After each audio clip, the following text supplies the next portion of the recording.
Hello viewers and welcome to yet another live-action commentated match of Warhammer 40,000 Conquest. My name is Mitch and I am the Hive Tyrant. Today I'm honored to present you with a game sent in to me by the gentleman currently sitting to the right. His name is Thomas Mellor, and in today's game he's opting to play as our second to be released Space Marines faction Space Wolves trait warlord, Ragnar Blackmane. Thomas is currently holding our initiative token, and at the opposite end of the table, opting to play as our Tyranid faction, we have one of our original two warlords, the Swarmlord, piloted by a man named Ryan Murrell, and his associated synapse unit is going to be the Termagant token generating Gravid Turvagon. In assessing our opening lineup of planets, planet number 1 is going to be Planum, which affords its victor the opportunity to relocate a non-warlord unit to the planet of his or her choice. Planet number 2 is going to be Farron, which allows you to rout a target non-warlord unit. Planet number 3 is going to be Karnath, which affords its victor the opportunity to trigger the battle ability of any other planet in play. And planet number 4 is going to be Barlas, our random card discard planet. Something of paramount importance to consider throughout the duration of this game is going to be our planet number 5, Taurus.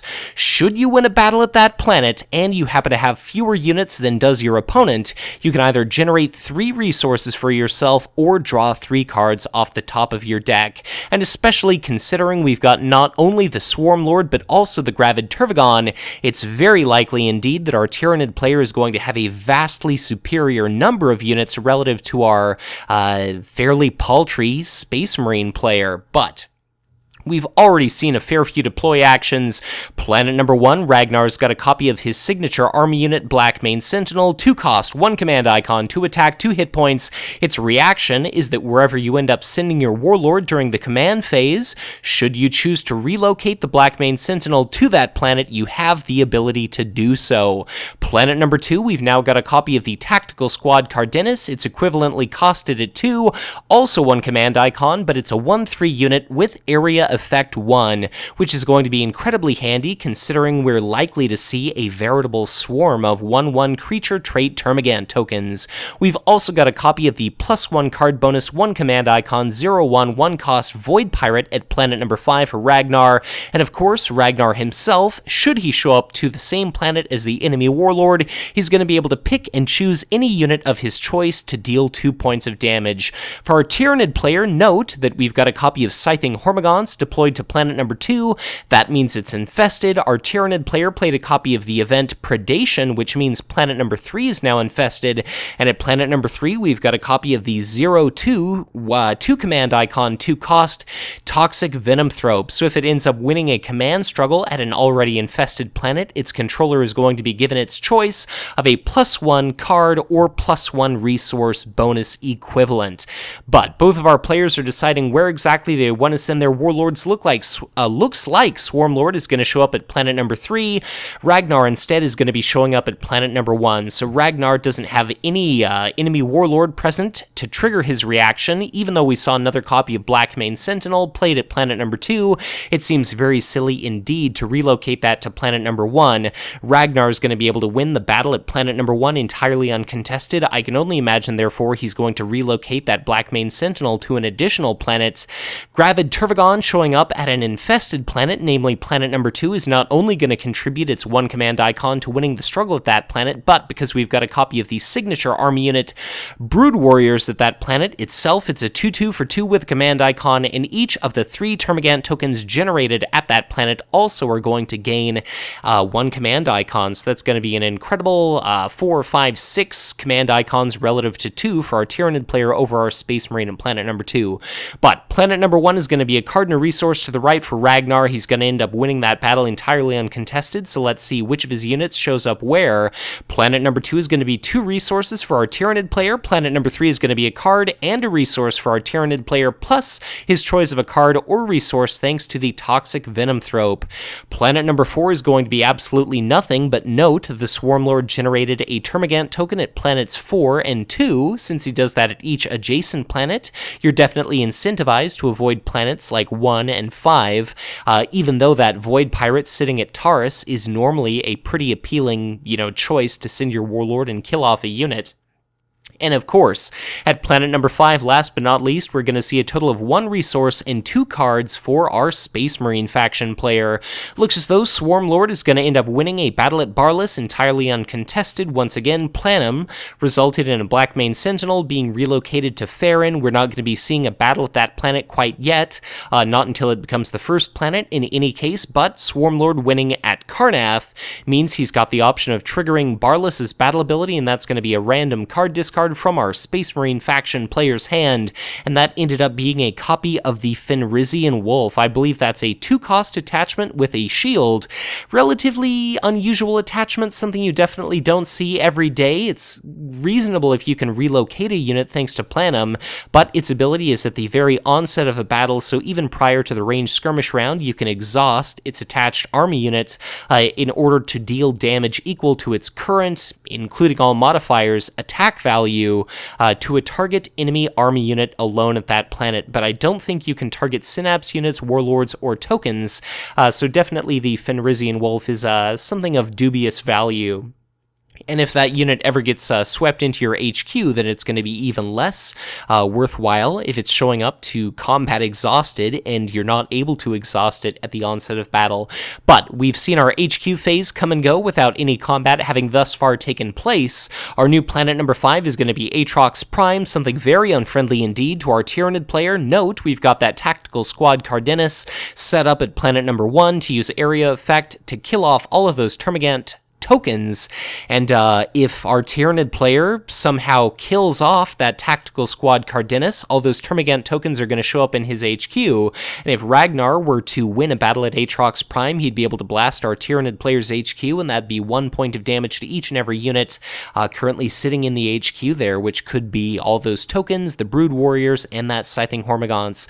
But at the right side of the table, a very interesting play here. We see something we definitely don't see every day. It's another Space Wolves trait unit. It is the 4-cost, 1 command icon, 3/4 Morkai Rune Priest, so named after the 2-headed dog which guards the entrance to the Fenrisian underworld in that culture.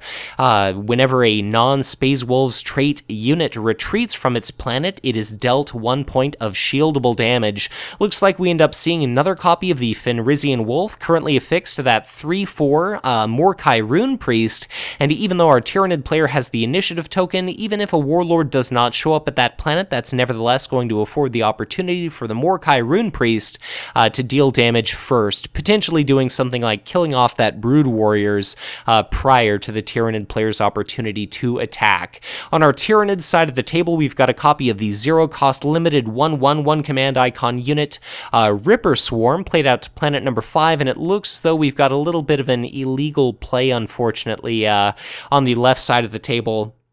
Our Tyranid player was attempting to affix Heavy Venom Cannon to that 0/4 command icon Gravid Turvagon, but unfortunately that is not quite a legal play, so as fantastic as it generally is to give an elite Tyranid +2 attack value and then your choice of either Armor Bane or I believe Area Effect 2 until the end of the phase, that's just not something that's frankly legal. So a bit of a misplay, but it seems as though our opponents have corrected for that error, and on our Tyranid side of the table, we've now got a copy of a somewhat seldom seen support. It's relatively slow.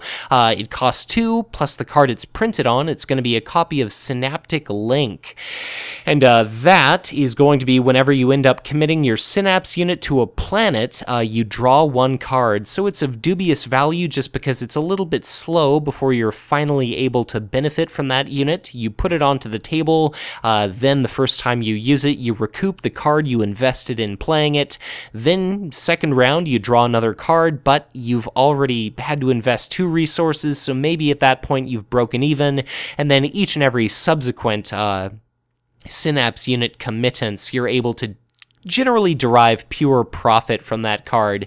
It's nice that it's not unique. You can put out multiple copies, but if your opponent kills off your Synapse unit, then that's just an investment that's not going to be paying off whatsoever. Looks as though we had another erroneous deploy of that Heavy Venom Cannon. Maybe we'll end up seeing it affixed some fearsome Tyranid Elite. Interestingly, planet number 3 is now also infested. We've got a copy of the Scything Hormagaunts, a 2/2 with a command icon positioned at that planet. So it looks as though our Tyranid is actually set up relatively favorably in regard to command, I wouldn't be terribly surprised to see the Swarmlord end up showing up at Taurus just to deny that Void Pirate 2 cards and 1 resource, win that for the Tyranid himself, and then end up killing off that Void Pirate. Looks as though we're of one mind. Ryan and I. Ragnar instead is going to be showing up at Karnath, so he's going to deny that 2-command icon Toxic Venomthrope. The Gravid Tervagon has shown up at planet number 1. That's going to be an additional 2 Termagant tokens generated, and just in kind of, summing up all the command icons present at that planet, it's going to be 5 thanks to the Termagant tokens. Brood Warriors make 6, Scything Hormagaunts is 7, and Gravid Tervagon is 8. And that's definitely going to trump the 4 of the Space Marine player. So planet number 1 is going to be 2 resources to the left for Ryan Murrell. Planet number 2, Ragnar is going to earn 1 card, 1 resource, and nicely shut down the bonus afforded by that Toxic Venomthrope there, and in winning a battle, he's going to be able to clear out that Infestation token. Planet number 3 is going to be 2 cards for our Tyranid player, planet number 4 is going to be a card and a resource for our Tyranid player, and planet number 5 is going to be another card and resource for our Tyranid player. So it looks as though our Tyranid is very near indeed his token cap. Looks like once combat begins, we see a copy of Indescribable Horror remove the Morkai Rune Priest from that planet, so that's not only that 4-cost unit that's being routed thanks to that tremendous number of Tyranids present at the planet, but that's also going to be that Fenrisian Wolf that is gone. And as tempting as it was to get rid of that 3-4, I can't help but think it may have been a little bit of a better idea to get rid of that Tactical Squad Cardenas, just because as soon as that uses an area effect 1 volley, it's potentially going to be able to kill off an incredible 5 Termagant tokens, and if there's one thing that Tyranids don't exactly do well, it is boost their attack value immediately prior to attacking, and that is exactly what we're seeing right here. The Brood Warrior takes a swing, but 2 attack is not going to be enough to kill off a 3-cost Tactical Squad Cardenas, and this occurred a little bit earlier than I'd have used the shield card personally, but we've got a copy of Primal Howl discarded to preserve that Tactical Squad Cardenas, so of course 2-2 is going to be 0. It takes no damage whatsoever. It's able to use area effect 1 instead of declaring an attack, and that's going to be 5 Tyranid units dead. I guess be thankful, Ryan, our Tyranid player, that you're not facing Captain Cato Sicarius, because that would have been absolutely devastating, but it looks as though that's going to be a single point of damage dealt out to each and every one of these Tyranid units. Looks as though between Ragnar Blackmane, looks like between our 2 Blackmane Sentinels, we're going to see a pair of swings. Those are mitigated thanks to Heavy Venom Cannon and Spore Burst, but, why, I guess, bother staying at this planet? Our Tyranid player does not retreat. As soon as he has the opportunity to do so, our Space Marines player uses that area effect 1. It again kills off the Scything Hormagaunts. It kills off that copy of Brood Warriors, and it looks as though, even though our actions are coming fast and furious here, a copy of Drop Pod Assault discarded as shields spares the life of one of these Blackmane Sentinels, or spares the Tactical Squad Cardenas from taking any damage whatsoever, and all of a sudden we have a dead Gravid Tervagon, and I'm not exactly sure that we even saw benefit from that synaptic link. It's sitting there unexhausted, and I believe it has to be exhausted to actually derive benefit. So, actions are coming very fast and furious indeed, but Farron ends up being won by our Space Marines player there, positioned to the right. Farron ended up routing a copy of, looks like a Scything Hormagaunts that I believe was previously positioned at, I believe, Barla's. Ragnar ends up quite handily killing off that copy of the Toxic Venomthrope, and as soon as he's going to be able to win that battle, that's going to be that Infestation token gone. And it looks as though I'm not exactly sure what battle ability he ended up triggering. I don't believe he elicited a random card discard. He could not have triggered Taurus, so perhaps he used Aatrox Prime to expunge a target planet of some Termagant tokens, but I apologize for being a bit unable able to keep up with the action there. But regardless of what is going on, the Swarmlord, who's currently positioned at planet number 4, takes the opportunity to take a swing, conveniently picks off the enemy Void Pirate. That's going to be 1 dead unit, our new 5th planet. The final planet of the game is going to be Ossus 4, the Steel 1 resource planet. Our initiative token is eventually going to bounce over to Thomas's side of the table, our Ragnar Blackmane faction player, and now all Thomas is going to need to do is pick up another couple planet type icons that happen to match with what he already has. So we could see the game end as early as our current planet number 3 if he takes Karnath, if he subsequently takes Taurus, and our Tyranid player all of a sudden is kind of looking at a board that's entirely devoid of units. So that Gravid Turvagon was destroyed. That means Synaptic Link is no longer going to be able to generate really any additional card income for him. And even though our Tyranid player does have quite a few cards, quite a few resources, Ragnar is going to be able to send a tremendous number of units to whatever planet he ends up deciding to go to. I would imagine that Ragnar is going to send himself to planet number 3, where we see our Tyranid player momentarily place a Toxic Venomthrope until he kind of thinks better of it and puts that at planet number 2. So I'm predicting Ragnar is going to drop off all of his units at planet number 3, his victory condition planet. He's already got a copy of Tactical Squad Cardenas strategically positioned at planet number 1, so that if the Swarmlord ends up showing up at planet number 2 trying to do that forced random discard, he'll be able to clear out that Termagant token. Or if the Swarmlord itself shows up at planet number 1, if we see enough Space Marines faction units show up at Karnath, they could potentially kind of battle and beat the Swarmlord away from that planet, but without the benefit of card effects like Draw Put Assault or Eager Recruit, the Swarmlord is probably going to be able to win a battle by itself. Very interesting play here. We see a copy of Spore Burst used to return a Toxic Venomthrope to play at planet number 1. So that's going to be a 2-command icon, Toxic Venomthrope at planet number 1. Should our Tyranid player end up winning command at that planet, perhaps he's just absolutely desperate to draw cards. He's going to be able to draw an additional card for himself. He's got a copy of Ripper Swarm located at that planet. We currently see a copy of Virulent Spore Sac played at planet number 1. That's going to be able to detonate as a combat action, deal 1 point of damage to all present enemy units at that planet. Seems as though that may have been something slightly better played at planet number 3, just because you'd be able to potentially win 1 card, 1 resource from winning command at that planet, and presuming that Ragnar shows up there, you're going to be able to deal a tremendous amount of damage to 5 different units as opposed to 1. But again, that is presuming that Ragnar shows up at that planet. So the Swarmlord shows up at planet number 2. I was kind of expecting the Swarmlord would show up at planet number 1, just so it would try to kill off that copy of Tactical Squad Cardenas, but we do have a copy of Tyranid Warrior at planet number 1. It's a 3-cost 2/4 with 2 command icons. It's probably going to be able to kill off that Tactical Squad Cardenas itself, presuming that copy of the Virulent Spore Sacs is going to explode.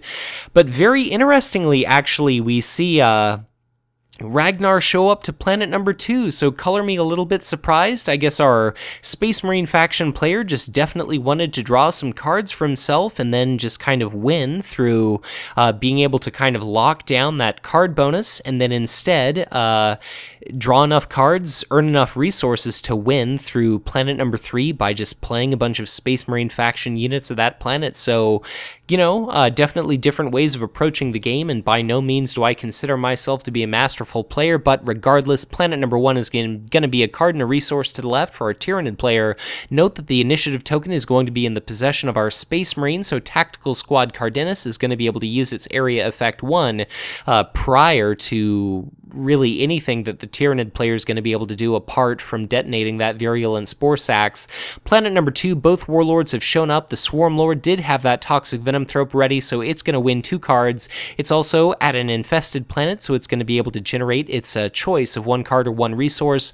Note the Virulent Spore Sacs explodes. That's going to be the 10th Company Scout dead at planet number 1. That's going to be Tactical Squad Cardenas taking 1 point of damage. It's currently using Area Effect 1, and let's see, that's Dead Ripper Swarm, Dead Termagant token, 1 point of damage to the Toxic Venomthrope, and another point of damage to the Tyranid Warrior there. Planet number 3 is not going to be 1 in regard to command struggle by either player, but planet number 4, Aatrox Prime, is going to be a card and a resource for our Tyranid player. Looks like the Tyranid Warrior did manage to kill off the tactical squad Cardenas, so that's going to be our planet number 1, Karrnath, 1 by our Tyranid player. Kind of to my surprise there, that's going to be Karrnath triggering what battle ability? I suppose that was going to be Aatrox Prime that it's triggering, and that's an unfortunate bit of a misplay there. So the way that Karrnath functions is you trigger the battle ability of any other planet. You don't actually replicate the ability of that planet. So Aatrox Prime is not technically able to fire at Barlas, but, you know, I guess, be that as it may, I guess if our players are deciding to resolve it that way, that's going to be 1 point of damage dealt out to each of these Space Marine faction units, but definitely for future reference, just keep in mind that's unfortunately not the way that Karrnath is meant to function there. But we've got a battle taking place at planet number 2. Note that Ragnar dealt his 2 points of damage out to the Swarmlord, and I believe the Swarmlord is going to use his first combat action in order to retreat after Ragnar himself took an opportunity to take a swing, and we saw a copy of Heavy Venom Cannon discarded as shields. At the end of the first combat round there, it looks like the Toxic Venomthrope and the Scything Hormagaunts end up retreating, and that is going to be a forced random discard for our Tyranid player, so he's certainly got quite a few cards in hand, but what exactly is he going to have to exhaust? It all kind of remains to be seen, and that is going to be the last battle that we will see this phase. So at present, our Tyranid player just has 1 red and 1 blue planet type icon, and then on the opposite end of the table we've got a green, blue, and red type icon for Thomas, one of each kind. So if he ends up winning at Barlas and then he ends up winning at Taurus, he'll be able to win through green strong point type icons. And I believe I was maybe thinking that Barlas was a little bit of an unexpected play earlier because for whatever reason, because of the color contrast of the video, I forgot that Taurus does have a green icon associated with it as opposed to a blue planet type icon.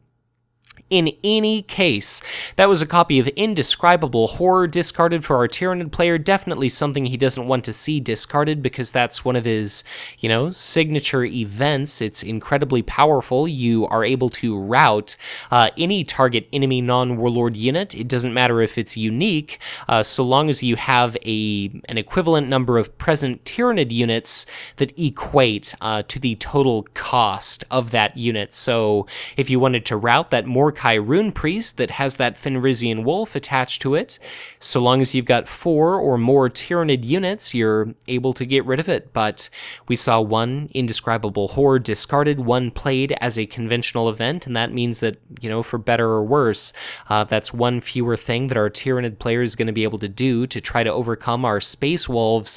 It seems as though it would be absolute suicide for the Swarmlord to send himself to planet number 1. Looks like we see a copy of Predation used to spread the infestation from planet number 1 to planet number 2.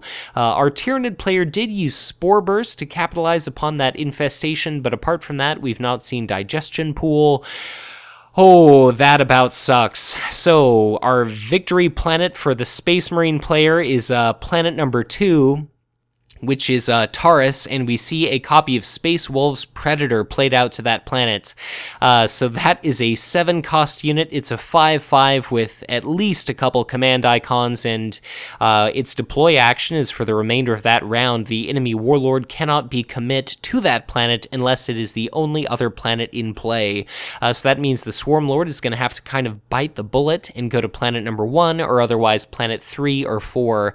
And if the Swarmlord drops off so many units at planet 3 or 4, that is really gonna suck for the Swarmlord because both of those planets 3 and 4 are outside of our Space Marine player's victory condition, so I can only imagine that the Swarmlord is going to be showing up at planet number 1, and something that really sucks for just the integrity of this game, for the, you know, fidelity of the game state, if you want to call it that, is note that all of those Space Marine faction units technically should not be dealt any damage right now, but they've got all 1 point of damage dealt out to them and we've now got a copy of Virulent Spore Sacs positioned at that planet. In the instant that it detonates, it's going to be able to deal an additional point of damage to each present enemy unit. That's going to threaten to kill off both copies of Blackmane Sentinel. It's going to be able to damage the Tactical Squad Cardenas, as well as the Morkai Rune Priest, and each and every instance of damage in this game is so critically important that that's quite the egregious error there. But regardless, Ragnar Blackmane could show up at Aatrox Prime to win a card, win a resource. We've got a copy of Brood Warriors positioned at planet number 2, so with that Termagant token, that's already 2 command icons that our Tyranid player has present at that planet to oppose that Space Wolves Predator. If the Swarmlord shows up at planet number 1, it's going to be able to generate a Termagant token at each adjacent planet.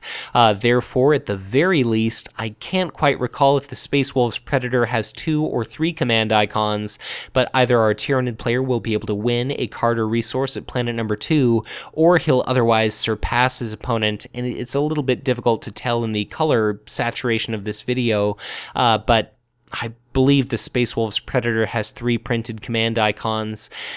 So let's see how things are going to break down.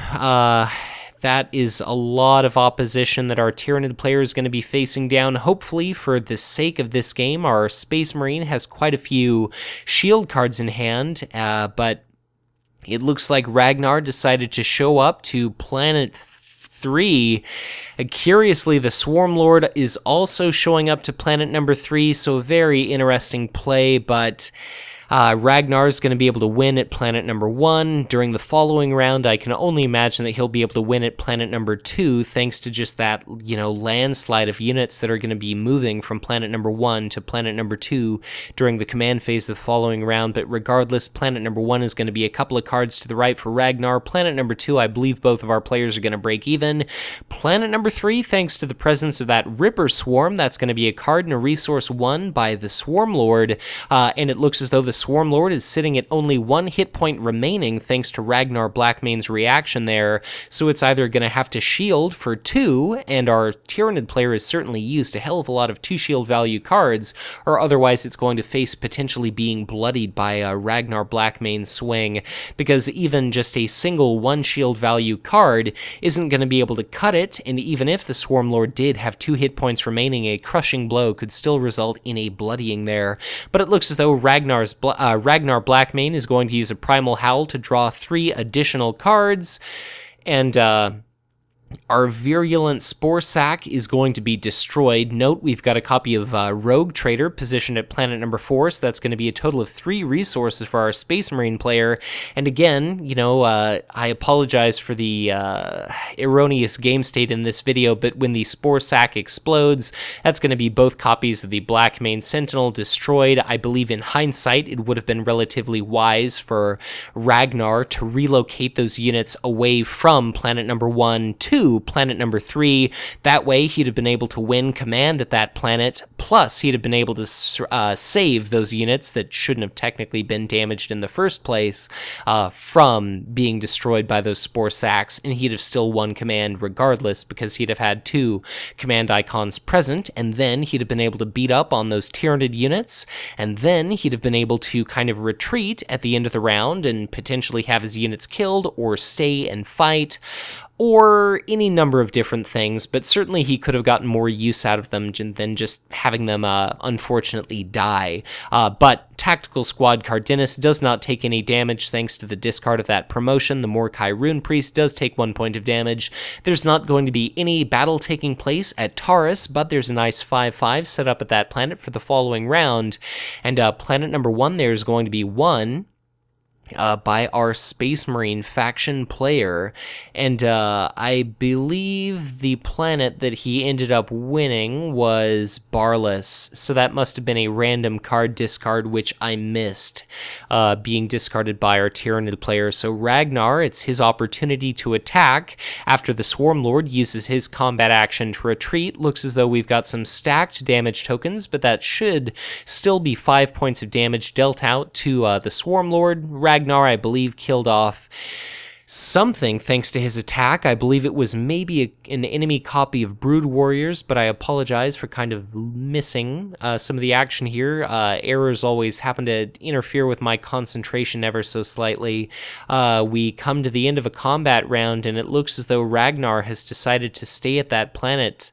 Or perhaps not, as we see a unit unexhaust. So I guess Ragnar did end up deciding to retreat, but Ragnar's now got 4 points of damage on him, but he's not bloodied.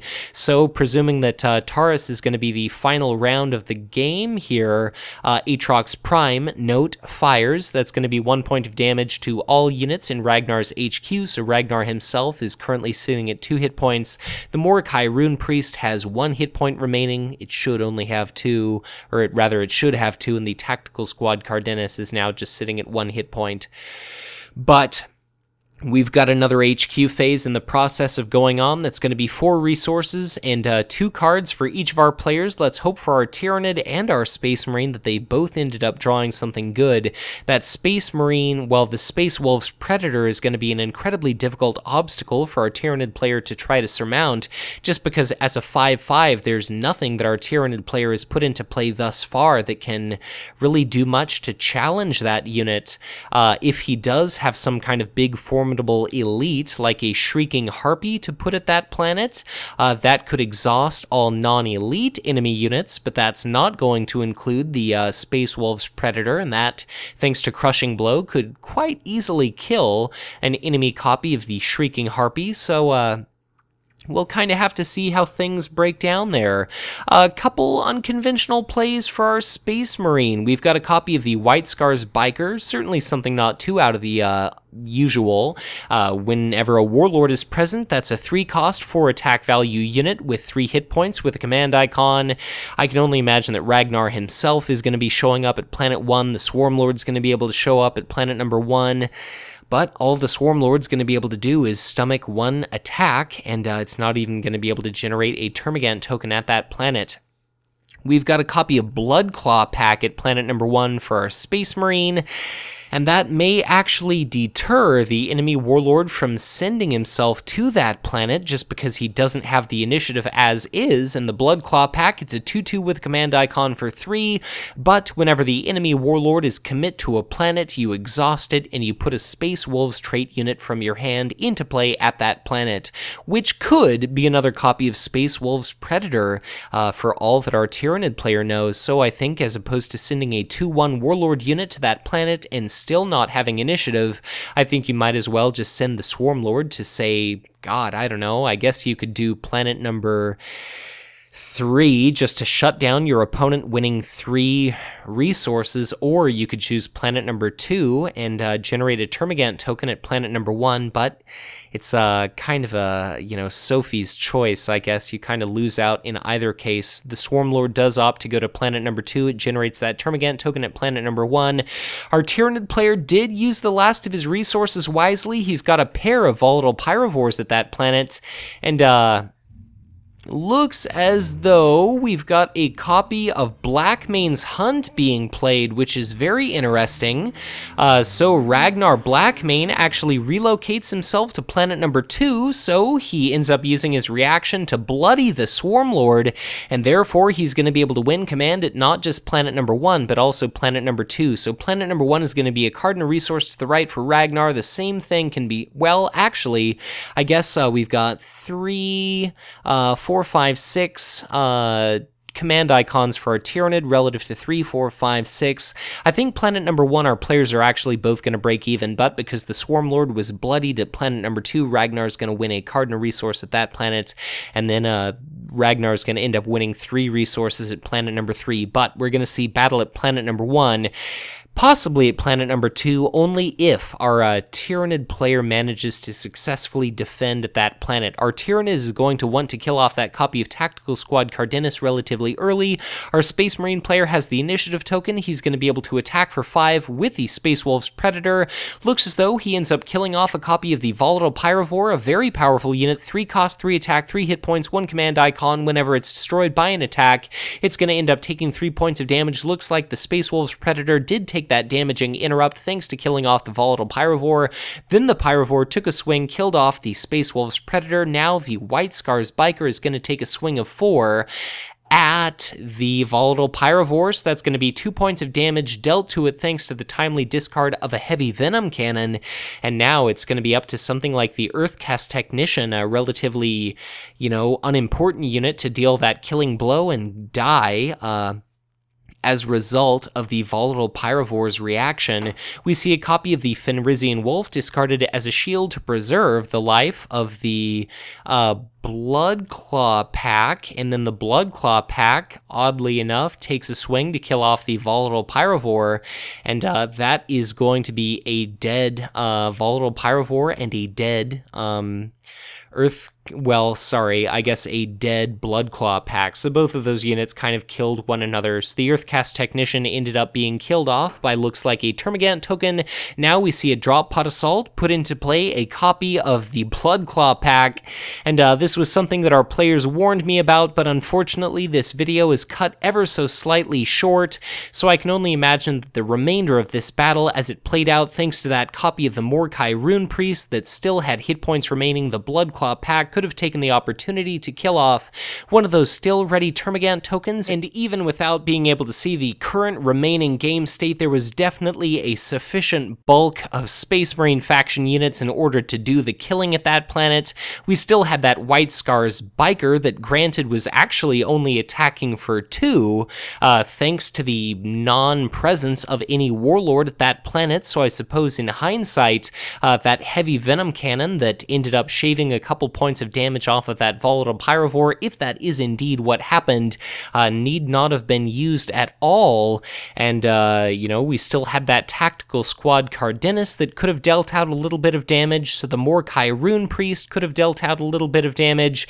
So despite a little bit of uncertainty in regard to how this match was ultimately resolved, just in interacting with Thomas Mellor, who sent me this footage, it was made clear after the fact that he did ultimately end up piloting Ragnar to a victory with the assistance of an eager recruit and or Drop Pod Assault. It definitely would have been able to shift the bulk of units present at that final battle in his favor in killing off the scarcely few remaining Tyranids at that planet, but regardless, a relatively well-played game by both of our players. Thank you to Thomas for sending in this footage. Congratulations, of course, to him for managing to pilot Ragnar to victory, but of course, a fairly well-played game by Ryan Murrell as well. Both of these players are actually relatively local to myself. They're about a 2 or so hour drive away, so it's entirely possible at some point you might actually see the Hive Tyrant featured in some of these live-action tabletop gameplay videos. So be sure in the comments to let our players know what you'd have done differently in regard to strategy. If you happen to notice any errors that other players could benefit from not making, just because there were an unfortunately fair few of those throughout the course of this video. But of course, as ever, I hope you enjoyed this production. I thank you for your patience. I thank Thomas and Ryan for sending me in this footage, as because even though this match was admittedly imperfect, I'm nevertheless grateful for each and every opportunity I have to commentate a game. So thank you to them for sending in this footage. Again, congratulations to Thomas. If at any point you'd be interested to send in footage of your own, from a local store championship, just from casual games, whatever it happens to be sure to get in touch with me on Facebook or on Twitter, as it's relatively simple to just point an HD camera or a phone or any other method of recording isometrically at a tabletop and record your games. I'd be very happy to walk you through the process, and I'd be, as I mentioned before, absolutely gracious for any and all games anyone is interested in sending in. If you enjoyed this content, be sure to hit the like button and subscribe to this channel if you've not done so already. And if you ever feel inclined to support the Hive Tyrant, I would be absolutely honored were you to make a donation to my Patreon. But once again, thank you so much for watching. I thank you again for your patience, and I thank both of our players for taking a little bit of a risk in sending in an admittedly imperfect game. But once again, thank you so much for watching, and as always, be sure to check back in again soon for much more Conquest LCG content to come.